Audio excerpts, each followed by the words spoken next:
I'm so glad you found my podcast, New Friends. I'm Jordana. I just turned 20.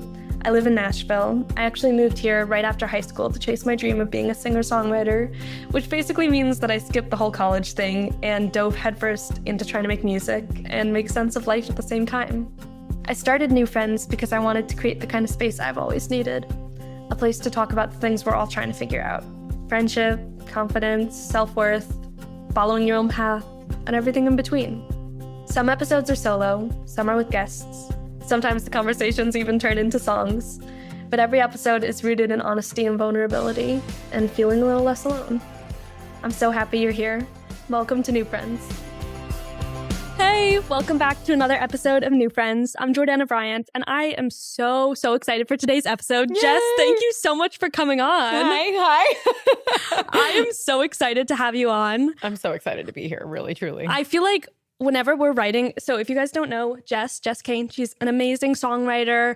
She started out in dance and music. Theater, music, all of those things. And you also put out artist music too, right? I did. When I was like, I started doing my own music. I realized that I could do music for a living probably when I was in my freshman year of college, and called my parents, and I was like, hey, I don't want to sing people's songs. I want to be on stage, but I want to write my own music. And they were really gracious and incredible and supportive, which is what they've always been, thank goodness. And they were like, all right, come home. And so I went back to Grayson, Georgia, and started to build my career and did the artist thing for a while, because I really didn't know anything about the music industry. Like most people, even people who have gone on to become legendary songwriters and producers, you don't know that that's a career you can necessarily do until you're already trying to be an artist or in the industry, and you're like, oh wait, there's more than just one career here. If I had known about Belmont and I didn't know. I went to a really tiny private Baptist college in North Georgia, and I was on scholarship there, and again did musical theater because that's what I did in high school, and loved it. I loved it so much. I mean, at some point in my life, I want to write a musical. That is my dream. Sarah oh my gosh, Bareilles, wait, my queen. Yes. Wait, oh my me gosh, too. Just adore. I was obsessed with. You guys have so much similarity in your really? voices. Oh my gosh, thank you. My big voice girlie is my favorite artist growing She's up. the Like best. Gravity Do you love Waitress? Oh my God, I was about to say that. Waitress, that soundtrack. Have you seen the movie? I saw the movie, and then I saw her on Broadway when she was like performing it. And you got to see I'll Sarah. pull up like a little photo that I took outside of the theater of her getting into her car at the end of it. She was so good. Would have wept. Oh my gosh. I have this horrible problem that I've had. Honestly, I remember when I was probably in 6th grade. My mom was always taking us to as much as she could, plays and music, like shows, concerts, everything. They were just dragging us along to that stuff. And we went to see the Scarlet Pimpernel at the Fox Theater, and it is Marguerite for the longest time was my dream role. She has no ceiling, all of the range in her voice, insane, like mezzo soprano belter. I digress. I realized when I was probably 11 at the Fox Theater watching this play that I was completely enamored with. I hadn't heard the soundtrack. I started sobbing. And my mom and my dad are like, what is wrong with you? It's like a reasonable response. And I was like, I don't know. This but is it's just how my body moving. is responding to this. I can't, and I didn't understand. I didn't know. And oh my gosh, no, I would have come apart if I had seen Sarah. She's definitely at the top of my bucket list to meet one day. I mean, you'll write with her. Oh gosh, why not? Please, Sarah. I mean, for real, let's manifest it. I mean, honestly, I feel like half of this, working in this industry is absolute delusion. Oh, completely. Like, I don't know how, I was thinking about it on the way over here. I don't know how young artists, and you have such a great head on your shoulders. She is one of my favorite people to write with. She always comes in with the best ideas. You are an incredible guitar player, incredible singer. Thank you. But I don't know, I especially at your age, I don't, and oh my gosh, everything with social media and TikTok and Instagram and all of these new things popping up that you have to engage with and you have to engage in. I don't know how you guys do it. I legitimately don't know how you guys do it. And you have to have, my larger point to this is that I think we all have to be a certain amount of delusional. Yeah. To be able to do this. I mean, I think it's honestly true in any career, even outside of music, any creative career, but also any career where you're kind of starting your own business, you're kind of your own CEO, because you got to drink your own Kool-Aid. No one else is betting on you until you convince them to bet on you. And you kind of have to just like believe in yourself so much so that you make other people believe in you. And then eventually it happens. And I was talking about this with someone else, but I think that the difference between artists who succeed and artists who don't truly, it's not a talent thing. It's not even like, do you have good songs and a good voice? It's really like, are you willing to just like work your butt off and not quit as long as it takes? Because I mean, we've all even heard the songs and the artists that are like massive, and we're like, like, I don't know that I really see it, but they've created a fan base because they've just worked hard enough. And I think a lot in Nashville too, your kindness precedes you, your reputation. I think that's one of the things that I really, really, really like about this town. Yeah. If you're a good human, people know you're a good human. And, and also it's like, to your point, you look at Ella and you look at Lainey, and it's so beautiful. And even Casey Musgraves, to that point, like, it's so beautiful to see how long they worked in this town and the evolution of that. And it's just love of craft, commitment to the craft. And again, I think being a good human, and now they're, the Shanias and the Martinas of today, it's really sick to see. But again, to your point, it's like, we live in the land of no's. We get no's every single day. Yeah. And we just can't quit. What do you want for yourself out of this? Like, I'm talking like, just give me like the buffet of dreams. Like, what is the big thing that you want? What's your overarching goal?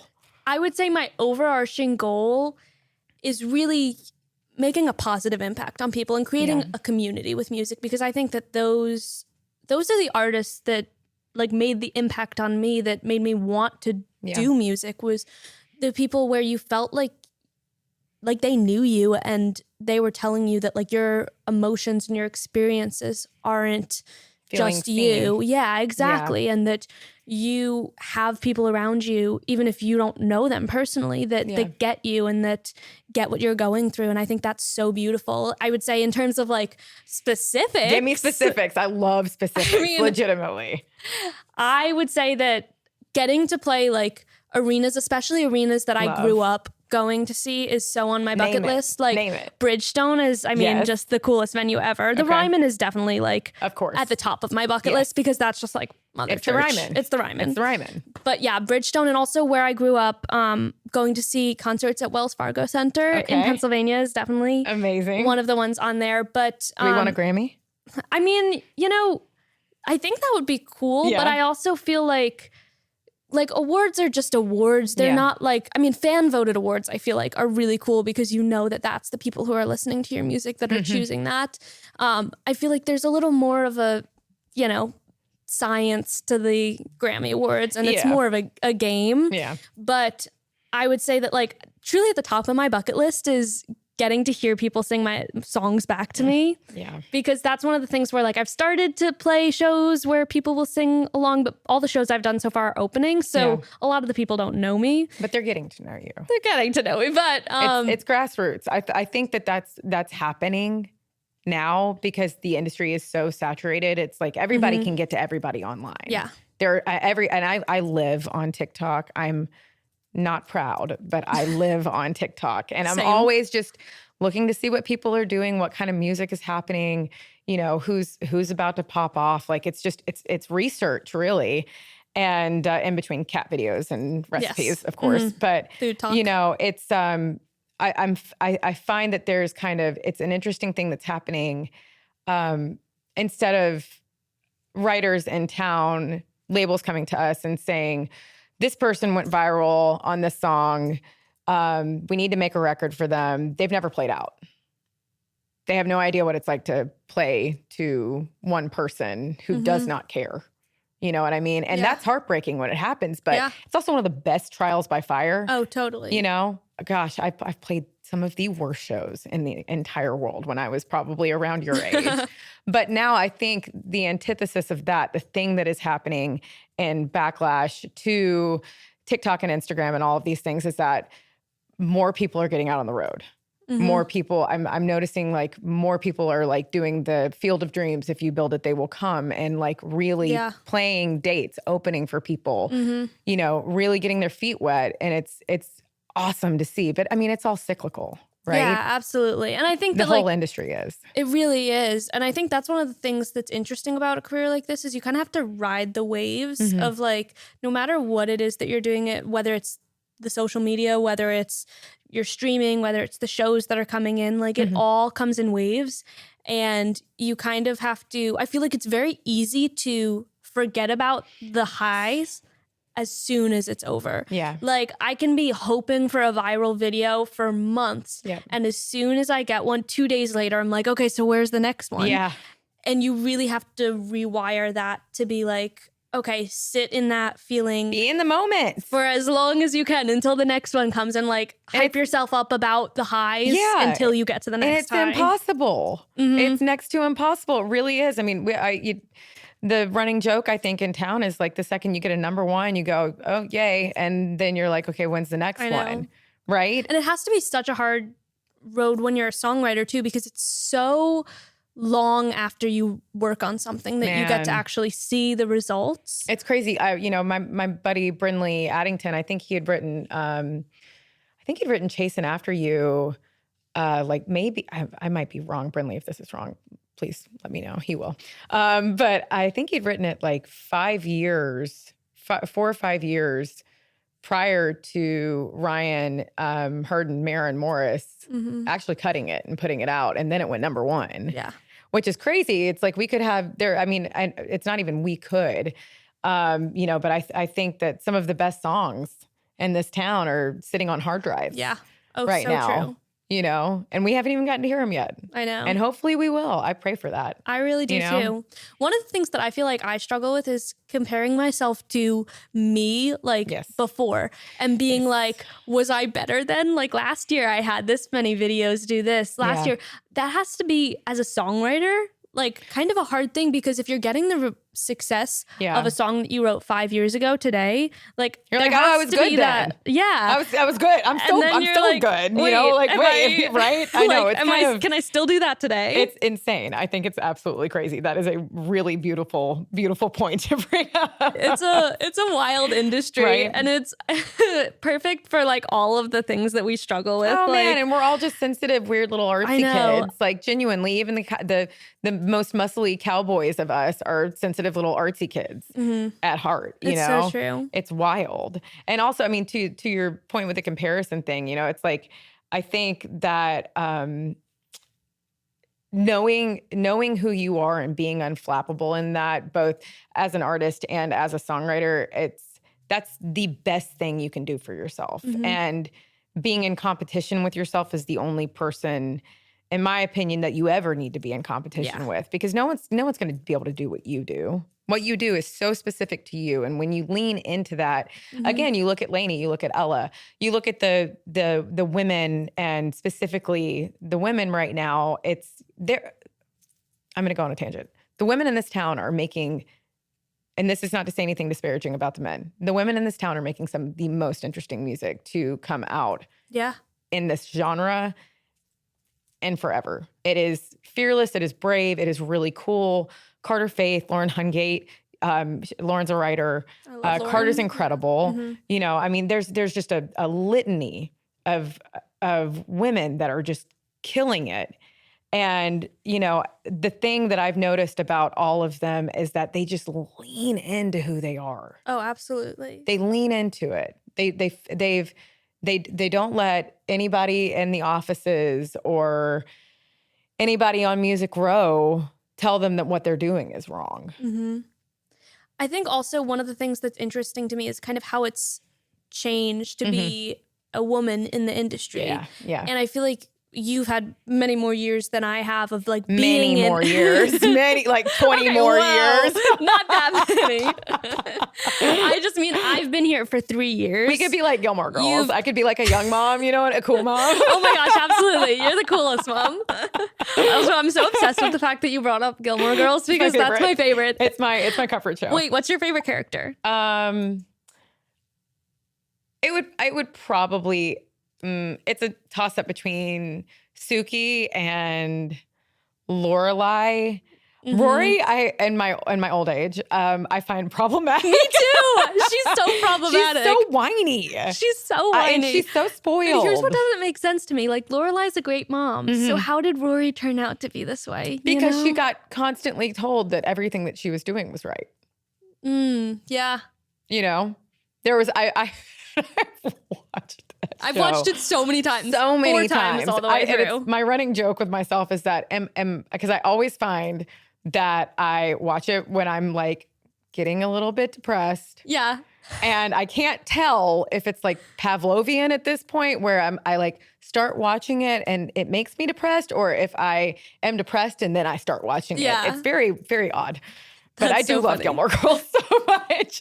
Me too. Yeah. Suki is just the best character. I love her. She's I love awesome. Melissa McCarthy. They say there might be like potentially another spin-off. No. It's not like a confirmed thing, but they were trying to figure out some way to work something out. Which I would love. I would love that. I'd be such a fan. It was kind of, I watched, I remember, gosh, I think it was 2016 when they came out with the A Year in the Life. Did you like it? That cadence, this is kind of related to music, but the delivery and the writing and the script was so musical. Mm-hmm. If you listen to the way that they speak, and that's Amy Sherman Palladino. In the original series. Yeah, in the original series. Mm-hmm. And I just feel like they missed the mark. Did you ever watch Marvelous Miss Maisel? No, but I watched the other show that she did. Babe. The Dancers, the Bunheads. One. Yeah, Bunheads. You need to watch Marvelous Miss Maisel. Really? Yes. It will, if back to kind of what we're talking about, women in industry. Yeah. And how women navigate this stuff. It's a mess. It's always been a mess.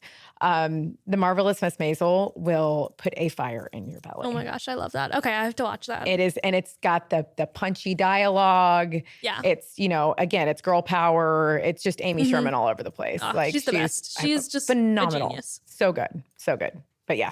Okay. Well, I love that. Okay. I told you we were going to go on tangents. But you know what? That's what it's all about. That's what it's all about. I always seriously have the best time in our sessions. One, because you're such a talented writer and you're like such a brilliant lyricist. But two, because you're just such a fun person to be around. You're a fun person to be around. We always laugh so much. And seriously, every person that I ever talk to where I'm like, oh, like I just wrote this song with Jess, or I have a session with Jess. Everyone is always like, oh my gosh, I love Jess. She's the best. She's so talented. She's so fun. And a little bit about my psychology is that I always generally feel like people don't like me. What? Yeah, always since I was a kid. And it's something I have to fight every single day. How could anyone not like you? I think it's a little narcissistic because I tend to, everything's about me. So if they're being weird, then it's because they don't like me. No, but that's a universal full-on emotion. I've really been trying to focus on the fact that most of the time people aren't focused on me. Right? Honestly. But it's so hard. The stories to be that we tell ourselves. Oh, I know. Wild. Oh, they're acting weird. Like they don't like me. Oh, I did something. Oh, the anxiety. Yeah. The anxiety, but that's why we write songs. Exactly. And that's how we work through it. And therapy. Therapy is very important. Yes. One or the other. Okay, but so being in the industry as a woman, how has it changed since you kind of started out and since now or now?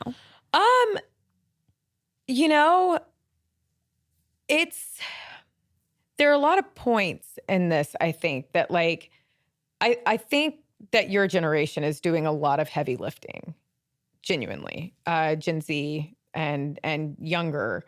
There's a lot of heavy lifting going on with you guys because there's radical acceptance of your bodies and yourselves, and also kind of back to what I was saying about, you are your own competition, figure out who you are and be that, right?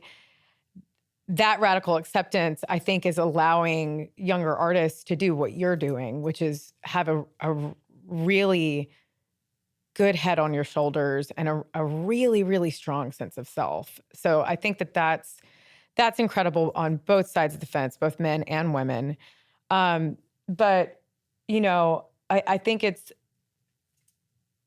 yes, forward-facing artists nowadays, like there's that, you know, the expectation of like glamour and beauty and being pretty, traditionally pretty or whatever, Western pretty, whatever that means.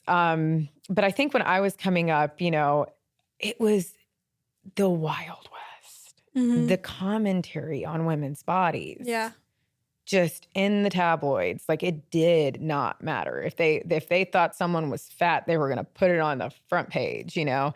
I think it's beautiful that that is not happening anymore, that there is a very body positive movement going on for women in the industry. Like this is not country music, but like Lola Young, for instance. Like I love her. And, you know, I think back when I was growing up, when I was around your age, you know, execs were never going to let that fly. If you were not a straight-sized, borderline, eating disorder, girly pop, you would never see the light of day. No matter how talented you were, they weren't going to put money behind you. And now I think that their talent is really, really leading. Yeah.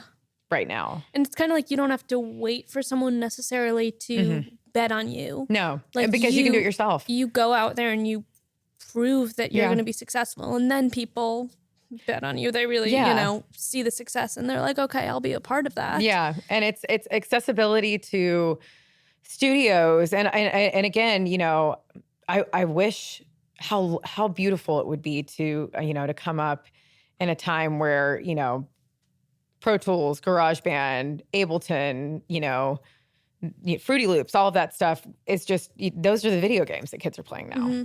Yeah. Like they immediately start out on a DAW and they can start producing when they're 10, which is the sickest thing in the world.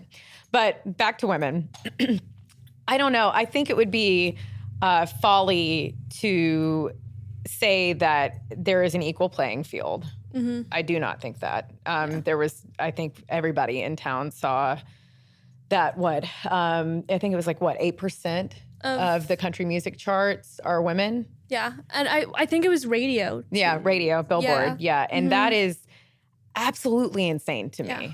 That is absolutely insane. And also I live on TikTok because that is an anthropological study. You can really, really see how humans human.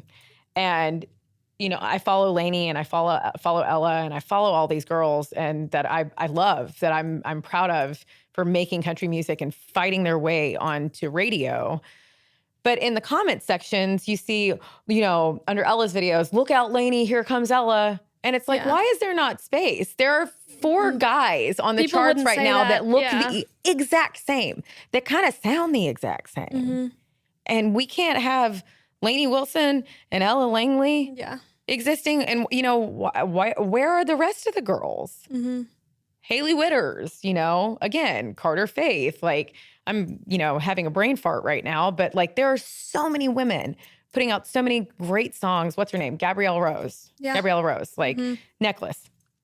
That song, incredible. Coolest, right? That should be on country music radio. Yeah. If people are listening to it on TikTok, that should be on country radio.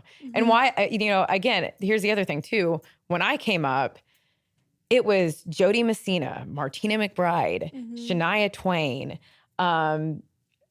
It was limitless. Yeah. You know what else I heard about radio that makes a lot of sense, but it also explains why it's so hard as a woman to get played is that before they put you into full rotation, they test you. And when they're testing you, they're almost always doing it overnight. And who's listening overnight? Truck drivers who are middle-aged male-dominated industry. Men. Yeah. And so when I was working with a label, like as they were considering whether to bring me to radio or not, they're like, frankly, I don't think truck drivers will like your music. So we're not going to waste our money, like, you know. That's insane. And I understand that because also I didn't have the social stats, the streams at that point for any like radio Mathematically, it makes station sense. to be able to be Yes. like, okay, we'll play this in the Yeah. daytime. But they told me about examples of, you know, artists who their labels had put them into testing and the testing didn't come back good. So they wouldn't take them to radio fully, or they wouldn't, you know, continue pushing it. And I get that, but it's also like, there's an audience for that, even if it's not the overnight audience, you know? Yeah. I get that that's the time Look to at test. pop radio. But Pop radio is full of women. Full of women. Can't get enough of women. Yeah. Why is country music a holdout? It doesn't make any sense to me. no. It doesn't make any, like the fact that Marin, you know, and Marin is a multifaceted thing. Thing as in case study. But the fact that Marin had to actively say, hey, I gotta go. Like, this isn't working for me because you guys are not working for me. Country music radio wouldn't accept her, you know? And, you know, there's some chicks parallels in that, and I don't want to get into politics on the podcast, but, you know, I think that that's probably due in part to audience, but still, you know, if the songs are great and the artist is great and the artist is selling out concerts all over the United States, all over the world, why is it not on country radio? Yeah. Why isn't Brittany Spencer on country radio? Why isn't Tanner Adele on country radio? That's a whole other conversation. Whole other conversation. You know, it's wild that we have gotten so progressive with the sounds, the language. There's so much for us to play with, while so much of it's still so antiquated. You know, it's interesting. You know, I hesitate to use certain words, but I do think that, you know, it is in certain areas rife with misogyny. So Yeah. And it's interesting too how, like, as the industry grows in certain areas, it can also like kind of pull back in other areas of like, now people aren't criticizing people's bodies on, you know, media publications and on front pages, but there's the added level of people are editing their photos and their videos and using, you know, software that makes it so hard for young girls to tell what like a body should look like or what, you know, filters. Like what's attainable and what's not. Yeah. And I think it's interesting when you're in a career like music or dance or theater or anything Public visual facing. and public facing to like navigate the fact that you kind of are the product and a part of it is the visuals. Like, you know, how do you feel?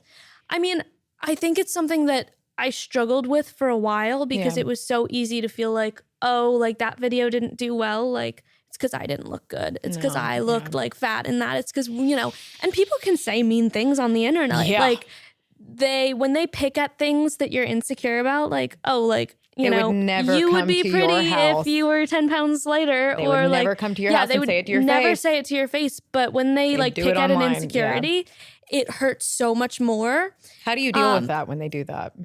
Someone told me, act like they're saying you have blue hair. If someone said to you, you have blue hair, you would be like, you're stupid. I don't have blue hair. Like, great. What are you talking about? That's not true. And so if someone says something to you like, oh, like you're too heavy or something, or oh, your like arms look big or whatever, be like, they're saying I have blue hair and I don't have blue hair. Also, if any of you do that to her, who do I will come after you, okay? But how do you feel like, because you kind of experienced in a very unique way many different creative fields where that's the case. Yeah, and I, you know, truth be told, with me, you know, my body has been something I have struggled with just my entire life. I was an overweight kid. You know, of course, it was the 90s, so I got bullied a whole lot. Really? And oh yeah, and that, you know, eventually, and the thing, if it's a white woman with an eating disorder, yay. You know, we've heard this story a whole lot. Not to undercut myself. It was something that I struggled with from the time I was 13 until the time I was 33. Wow. Yeah, and it's still, you know, it's recovery. So recovery is never linear. It's, you know, alcoholism. That's you decide to take it one day at a time. And it's the same thing with an eating disorder. The thing that sucks is that, you know, you have to have food. Yeah. To live. You can stay out of bars, you can stay out of liquor stores, you know. I never thought about it that way. Yeah, and that, and I think that growing up as a millennial and we kind of touched on this already, growing up as a millennial, it was, the women were dangerously thin, and that's what was celebrated. And if you were not that, you were wrong, which is just a total lie. And it was so bad. And it was, and I think a lot of people talk about it on TikTok and on the internet, but it was horrible. It was horrible the way they spoke about women and about women's bodies. And, I would be a liar if I said that didn't affect me, that it didn't feed everything that I was doing. And, the thing with eating disorders and also being within the music industry, there's not a lot of control that we have. And I think that manifested for me in that, I can control this. I can't control all of that other stuff, but I can control this. Yeah. And that means that person's not going to think I'm fat. And which I hate that word. Fat is just a description of a body. It's not, we have assigned moral value to that. If I think somebody doesn't like that I'm in a quote unquote larger body, that means that I am not good enough. Like that, there was a direct link between those two things. Yeah. And, I fought with that my whole life. I mean, I danced and again, I danced for a long time, was in theater, and then again, decided to be a public facing person. I would not have survived dealing with what you guys deal with. It would have eaten me alive. I don't know how you have thousands, hundreds of thousands of views on a video and all of these wonderful comments. And then you got, Brenda from Idaho telling you that you're ugly and your music sucks. Like that would have killed me. I don't know how you guys deal with it. I have no idea how you do it. I mean, I think it's interesting because so much has changed in the last 30 years, but also I feel like it's the same because those are the tabloids now, right? Yeah, they are. And it's like the town criers, if you will, When I really started posting and doing music full time, like I had always struggled with my body, but it was really then when I started really struggling with an eating disorder because it was like, I hate that. I don't want you to have to deal with that. Like, I don't know, it is my brand and it is like, this is how I become successful is posting and being on a visual platform. And I felt the same thing about control. Yeah. Like, I think it's interesting when you're a creative and type A person. Yes. That is a very important part of this. It's a hard combination because you feel the need to control things that you can't really control, Really sensitive and really organized are two things that are a hotbed for food issues, truly. Seriously. And I never had thought about the fact that food is something you need. Like if you're struggling with alcoholism, you can stay away from places that... And again, that's not to say that one is worse or better or harder or easier than the other, but food is necessary to life. The car doesn't run if you don't put gas in the tank, right? Mm-hmm. I hate that you have gone through food issues. I really hate that. I think that I get it. Yeah. I think that it's really common and that's really sad. It is. But in some ways that also makes it feel like it's not an issue. Yeah. The fact that like bulimia was a joke in like the 2000s. Yeah. Like it was just a running joke in film. Yeah, you see TV shows and they just talk Ginny about and Georgia. it so casually. Yeah. Well, yes. Yeah. Mm-hmm. Yeah. But like when you watch TV shows that were made 20 years ago. Yeah. Like it was glamorized and it's crazy, but it's very much still an issue. And I think that like anorexia is such a hard thing to diagnose because it's not like obvious, Yeah. And bulimia and anorexia, and we can get off of this at any point that you want to, but those two things, I again, like you said, I think that they are far more common than we know. Even orthorexia, over-exercising is a thing that happens. And my trusted therapist, wonderful, wonderful human being, shame happens when you don't shine light on the dark spots. Yeah. And the light comes when you talk about it. Mm-hmm. And that is for everything. Yeah. That's for everything. Very true. I think it's very easy to feel like that's a part of my story that I shouldn't tell, that people will look at me differently, that like, I think that's such an easy thought to have when people don't have those conversations. Even though what is the stat? 1 in 3 girls struggle with an eating disorder. Absolutely. And then you've got, Ozempic and all of this insanity that's happening now. And it's, it scares me because I don't want that culture, that dangerously thin culture to come back into the zeitgeist. Like, it was celebrated. Yeah. Starving yourself was celebrated. And it's just, God, all it does is just take the joy out of everything. And this life is hard enough as it is. Yeah. The world is kind of burning. Why would we take our joy away and not feed ourselves? You know what I mean? And this business is hard enough as it is. And you know how hard you have to work when you're on the road. You know what it takes to be in a session. If you're not firing on all cylinders, it's just a dirge. It's so hard. It's such a struggle. It's such a struggle. And it's also like, those are the things, like, sessions for me were always my favorite things. And when I found myself like not even being able to enjoy a session and not or focus. You can't in focus. a session, you can't focus. Like, and playing shows when you're like not nourishing yourself is such it's horrible, impossible task.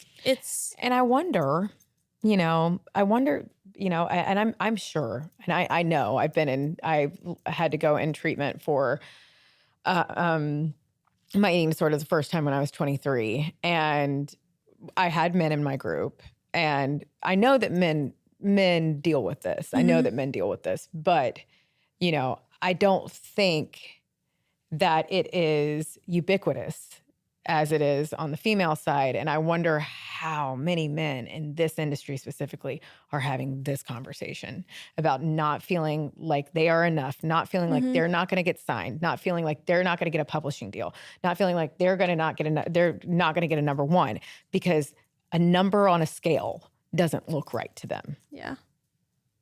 It's interesting because I think that it's different. I don't know. I would doubt that it's the number thing for them, but I could see it being the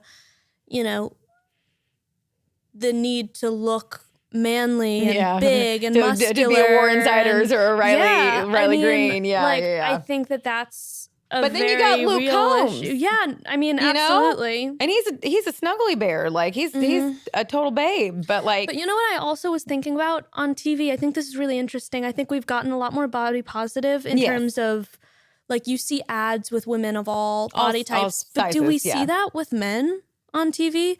Think about like ads with men. Do we see all of the different like shapes and sizes of men? That's an on interesting TV? Thing. Because I feel like it's kind of like women ads, right?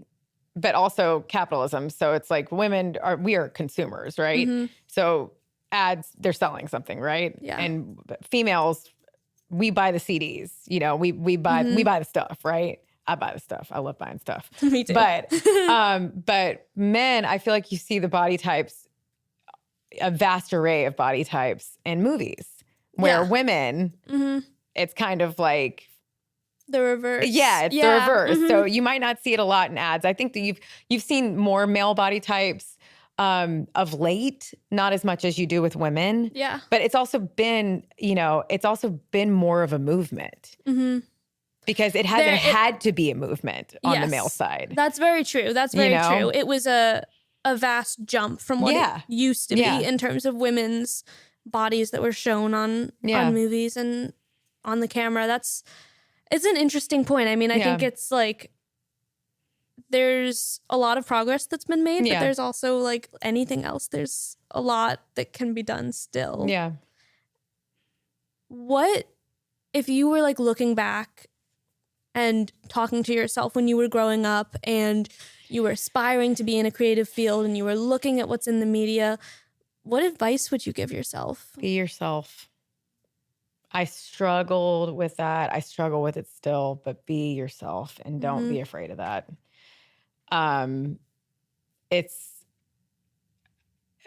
think I kind of learned how to chameleon. That's like one of my, but it works in a writer's room because I can just kind of be who people need me to be. If that's, lyric or melody or whatever, or the cool mom that says Riz, you know what I mean? Like stuff like that. Like, I can chameleon, and I mastered the art of that as, a kid growing up and getting bullied and not being accepted because it was a way I kept myself safe. I had to learn how to fit in. And ooh, man, I rode that horse till it died. Like that was, something that I had to learn how to let go of because, people pleasing just runs deep, deep, deep in my veins. And I have noticed the more I lean in to myself and the more honest I am with myself about who I am and the more honest I am about who I am with other people, the more stuff works. Everything just kind of falls into place. Yeah. Because if you are yourself, you have healthy boundaries. If you are yourself, then you're not trying to be anybody else. You're not playing the comparison game. You're not going, what do they have that I don't have? You're going, oh man, I got all this cool stuff. Like, look at my cool stuff. Yeah. So that would be the one thing that I would absolutely tell little me. Just be yourself and don't be afraid of that. I love that. Yeah.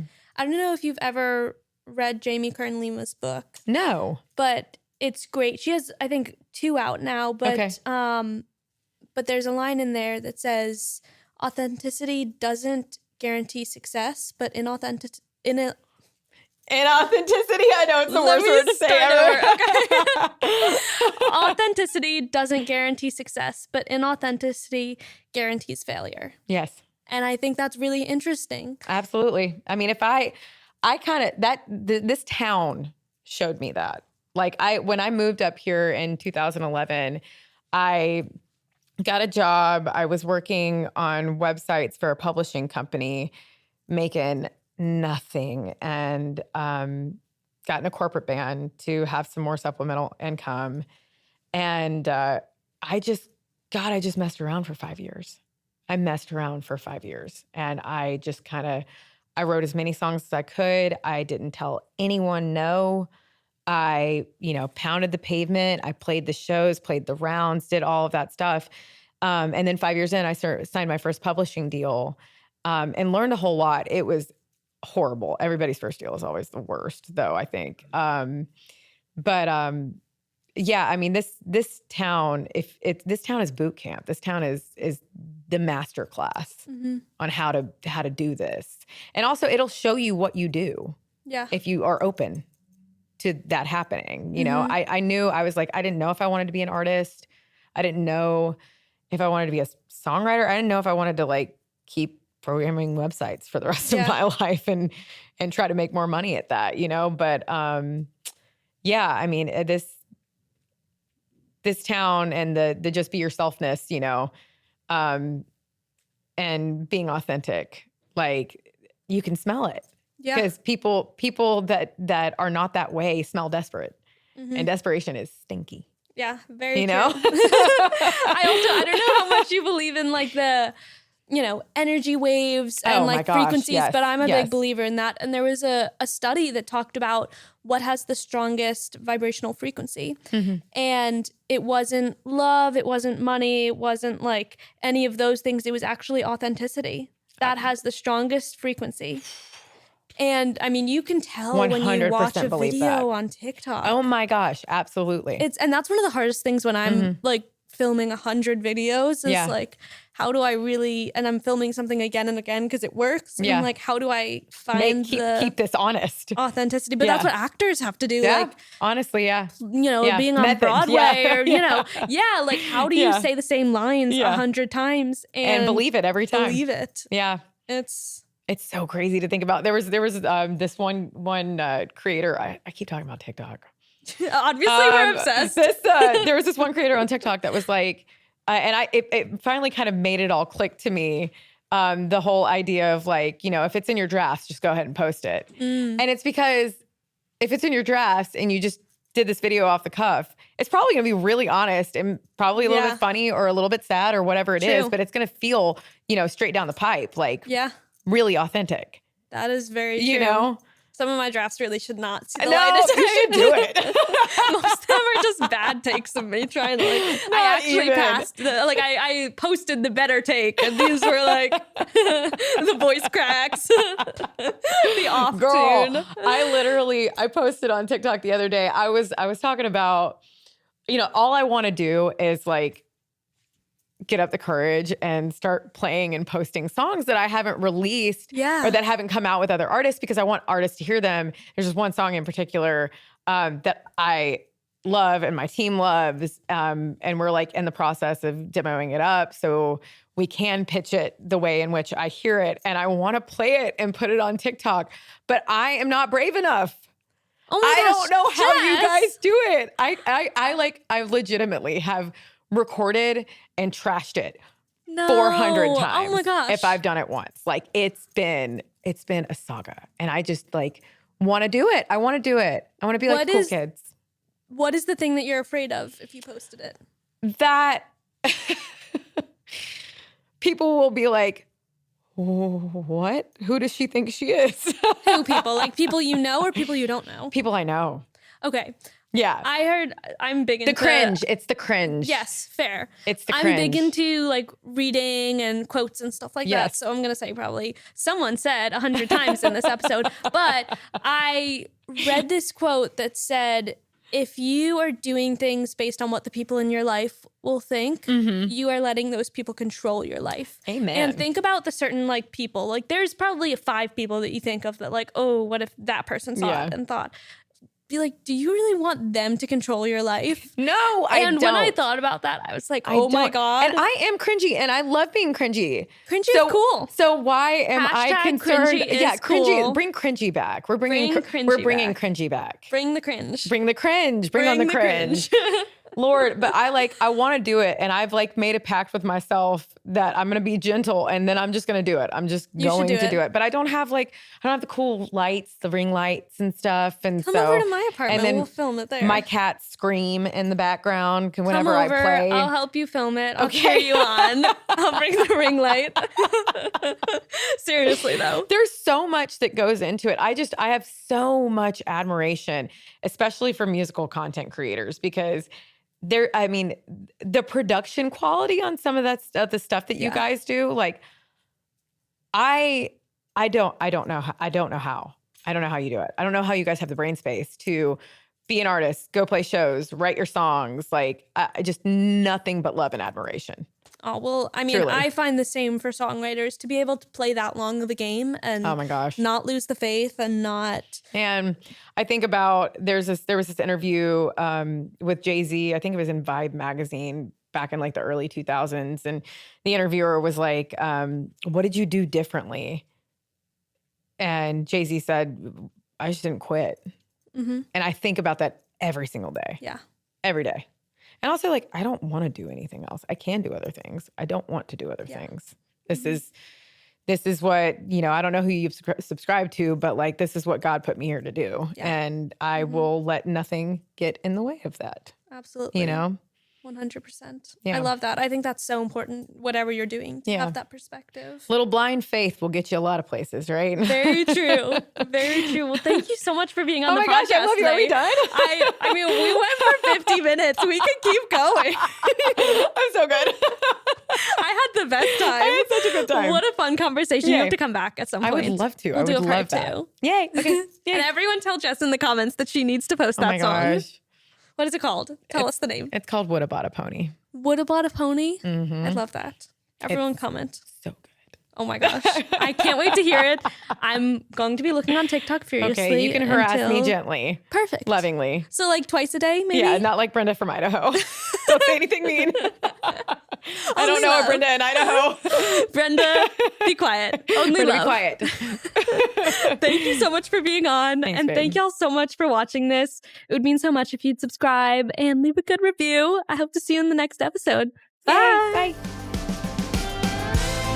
Thank you so much for watching this episode of New Friends. I really hope you enjoyed it. It would mean so much to me if you would subscribe to my channel on YouTube and send this to someone who you think might enjoy it. Hope to see you in the next episode. Bye!